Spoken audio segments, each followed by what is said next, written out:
I'm sure everybody is aware that the World Animal Protection has serious animal welfare concerns associated with the Cayman Turtle Farm. But many of these animal welfare concerns, the cannibalism, the disease, the injuries that are associated with it, come from the fact that the Cayman Turtle Farm claims to be a conservation facility with a clear conservation remit, and some may say that basically that conservation, those goals are worth the price, and that the animal welfare should be improved and it's something that can be addressed. But from looking at the problem, we've basically come to the assumption that in actual fact that conservation goal and remit of the Cayman Turtle Farm as it currently stands may not actually be true, and there may be an element of a conservation curtain that has been hidden behind. If you look at Cayman turtles nesting on the beaches here, there has been an incredible turnaround. The number of animals nesting on the beaches here has increased.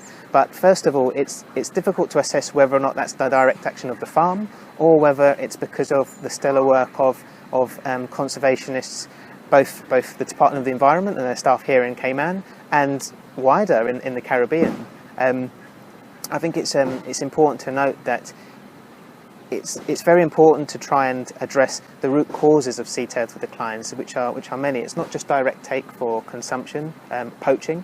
There's also the fact that sea turtles ingest plastics. There's also the fact that they get caught up in nets, habitat destruction, beach destruction, marine pollution. So all of these efforts that are being made globally to try and address these threats may have also contributed to the number of sea turtles that have increased. One of the key arguments that the Cayman Turtle Farm has made is that its releases are directly responsible for the increase of green sea turtles nesting on Cayman beaches. And when you actually look at the numbers involved, even if all 100 turtles nesting on the beach were from the Cayman Turtle Farm, they've released approximately 35,000, as we've been told, over the years since 1968. So that's a pretty poor return rate. And if you look at the expense that's involved, the $10 million Caymanian dollars every year, it does make you question how much each turtle cost, and whether or not there are other ways of actually going about conserving sea turtles. And it's important to stress that Cayman is the only island at the moment that currently uses a turtle farm as a conservation strategy. So, and there are, as I said, heavy economic costs associated that aren't associated with other forms, such as increased enforcement, more Department of Environment staff, more boats, increased surveillance, public awareness campaigns. I think many other countries would snap the hand off an offer of 10 million Caymanian dollars to support their wild sea turtle conservation efforts.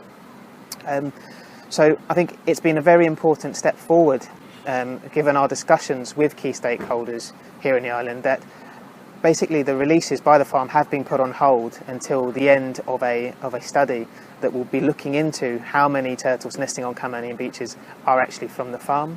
I think it's important to note that those releases, not only in terms of the cost effectiveness, is it an issue that needs to be looked into, but there's also the fact that just purely because of the huge number of animals at the farm, almost 10,000, there are huge disease risks, and the implications of releasing sea turtles into the wild that may still be harbouring, they might not actually show symptoms of any diseases at the time of their release. They may be harbouring them, which may show symptoms later down the line when they're in the wild. But the risk of introducing those diseases is a major conservation concern, and I think that's something that has been a driving force in halting the releases at this current time. Another hidden added risk is the risk of introducing genetic problems.